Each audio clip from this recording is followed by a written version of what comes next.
मदन लाल का कत्ल कोई ऐसी बात नहीं थी जिसे नजरअंदाज कर दिया जाता।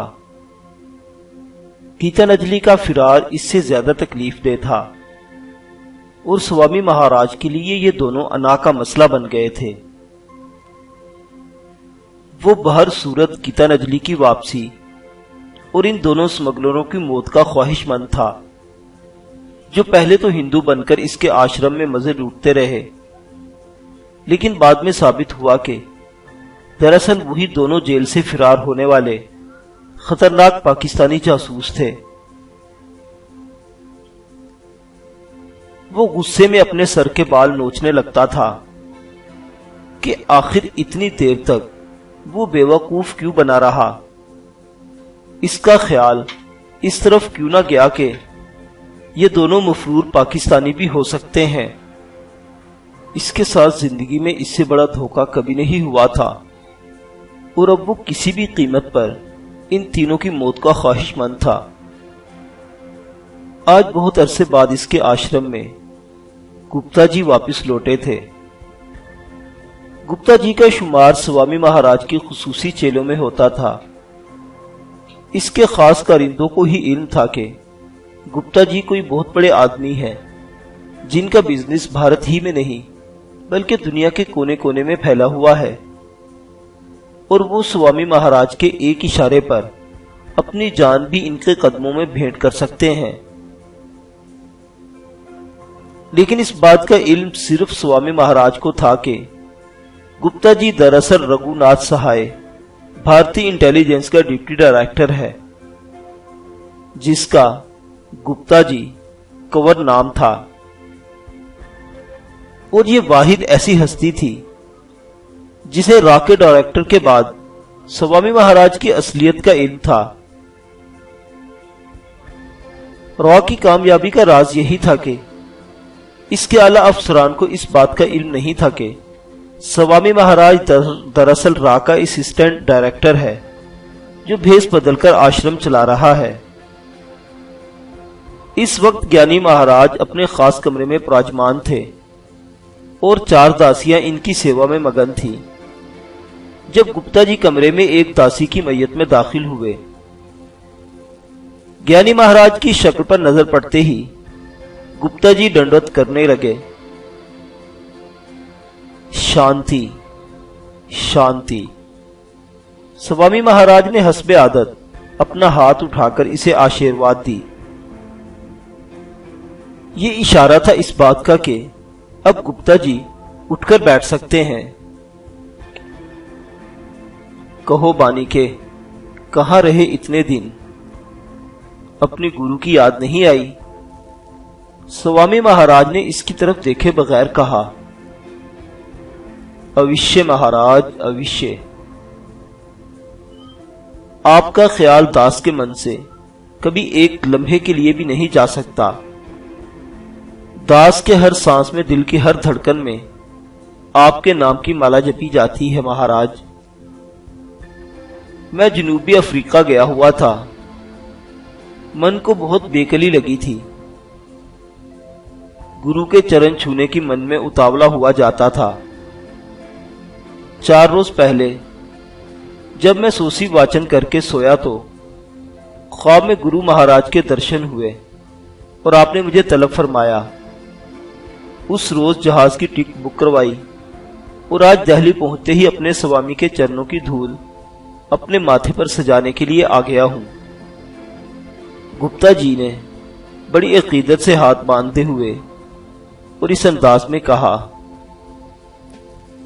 आनंद आनंद, बालिके आनंद प्राप्त करोगे। स्वामी महाराज ने अपनी माला के मटके गिराते हुए माला वाला हाथ हवा में उठा दिया। तुम जाओ दासियों, तुम जाओ और बसराम करो, हम अपने भगत से बातें करेंगे। स्वामी महाराज का इशारा पाते ही वहां मौजूद दासियां उल्टे पांव वापस जाने लगी।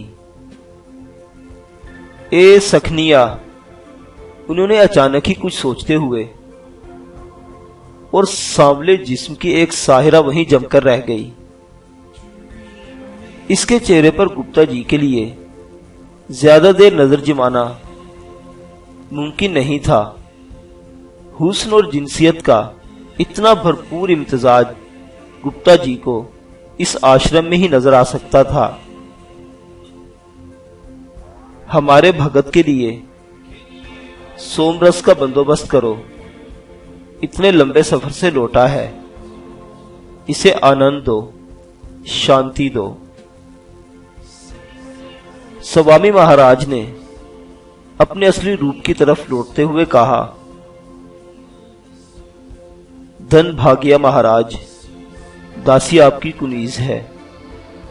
सुकन्या ने झुककर गुप्ता जी के सामने इस तरह कोरनश बजाते हुए कहा था कि इसके जिस्म पर मौजूद ढीला बसंती रंग का चोला जिस्म से करीबन अलग हो गया था और इसके गिरेबान की एक ही झलक ने गुप्ता जी जैसे घाक इंटेलिजेंस ऑफिसर के बदन पर भी एक लम्हे के लिए लर्जा तारी कर दिया था।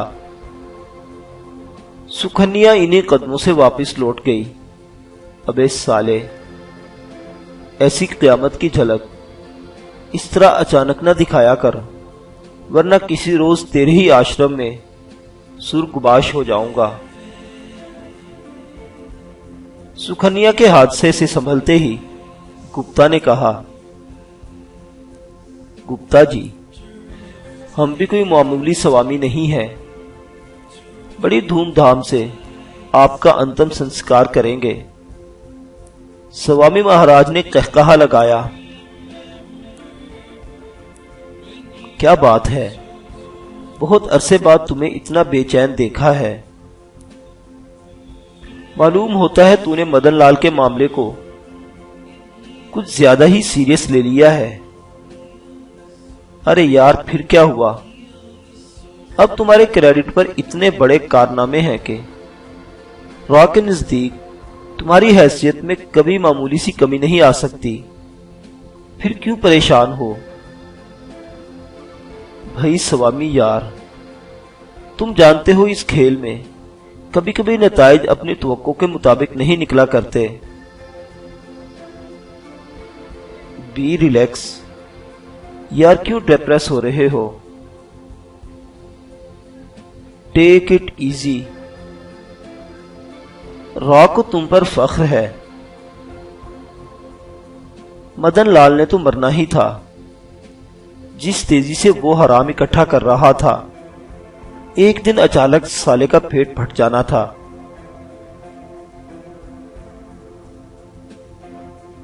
गुप्ता जी इसके सामने सोफे पर टांगे पिसार कर लेट गया।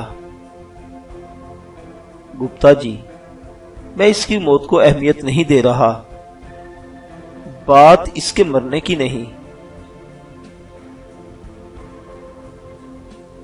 लेकिन जिस बुरी तरह मैं चीट हुआ हूं, जिस तरह मेरी बुद्धि नष्ट हुई, मेरे दिलो दिमाग ने इस हादसे को हजम नहीं किया। वो लोग मेरे मुजरिम हैं और इन्हें बदतरीन सजा मिलनी चाहिए, ख्वाह इसकी कुछ कीमत भी अदा करनी पड़े। स्वामी महाराज ने फैसला कुन लहजे में कहा। गुप्ता जी को स्वामी महाराज के जज्बात का एहसास था और यूं भी इसकी अजीम खिदमात के पेश नजर रॉ इसके लिए कुछ भी करने को तैयार थी। ठीक है, कुछ करते हैं, लेकिन भगवान के लिए मुतमईन हो जाओ। और हां, तुम्हारे पास इनकी कोई तस्वीर तो होगी? गुप्ता ने पूछा। गुप्ता जी, मैंने कहा ना, मेरी बुद्धि ही नष्ट हो गई थी। मैंने तो इस लाइन पर सोचा ही नहीं था कि साले कभी चीट कर जाएंगे। यही तो पिछतावा मेरी जान को आ गया है। मेरे पास गीता नजली की तस्वीरें हैं, जिस मुकाम से उन लोगों ने सरहद उबूर की है। इसके नजदीक अपने लोगों का जाल बिछा दो। मेरा मन कहता है वो मिल जाएंगे। गुप्ता जी, मैंने गीता नजली पर बहुत मेहनत की है। अविश कुनैया है वो, मैंने इसी किसी बड़े काम के लिए बचा रखा था गुप्ता जी, इसलिए नहीं कि ये साले मुसले इस पर हाथ साफ कर जाएं। आप जानते हैं कि वो मुसलमान की बेटी जरूर थी और इसकी इस कमजोरी को इस्तेमाल करके मैं पाकिस्तान में इसके जरिए बहुत बेहतर नताइज हासिल कर सकता था। स्वामी महाराज ने कहा। गुप्ता जी के जवाब देने से पहले सुकन्या सोमरस लेकर आ गई।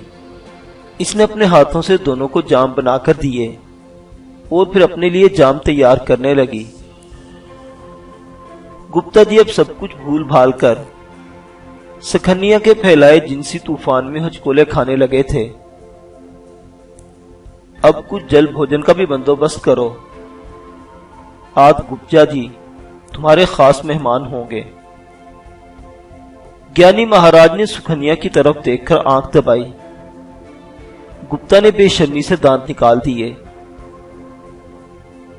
स्वामी, मैं खुद कोशिश करूंगा।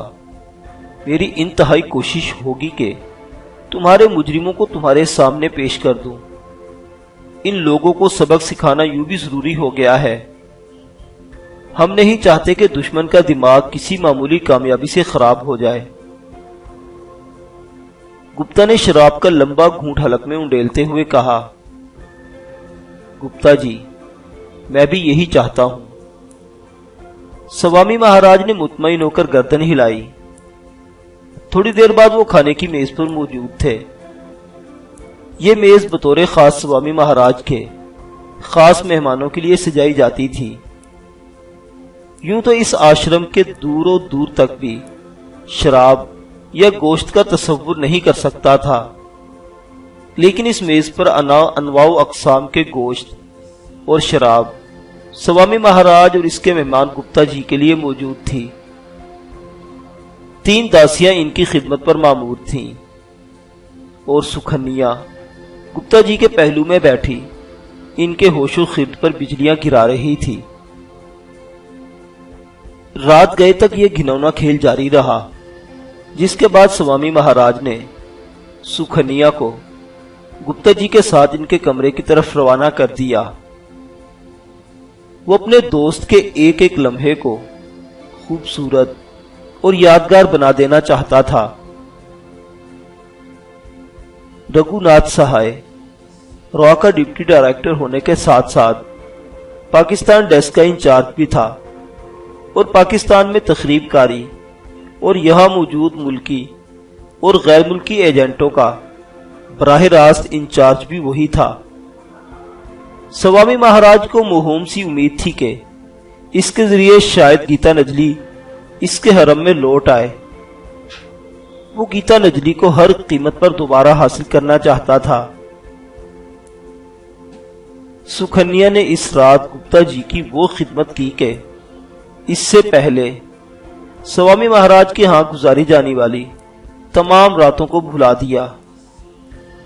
यूं तो गुप्ता जी ही नहीं, रॉ का कोई भी आला ऑफिसर जब भी रॉ के इस आश्रम पर आया था, इसे जिस्मानी तस्कीन का हर मुमकिन सामान बोहम पहुंचाया जाता था, लेकिन गुप्ता की आला हैसियत के पेश नजर इसके लिए खुसूसी एहतमाम होता था।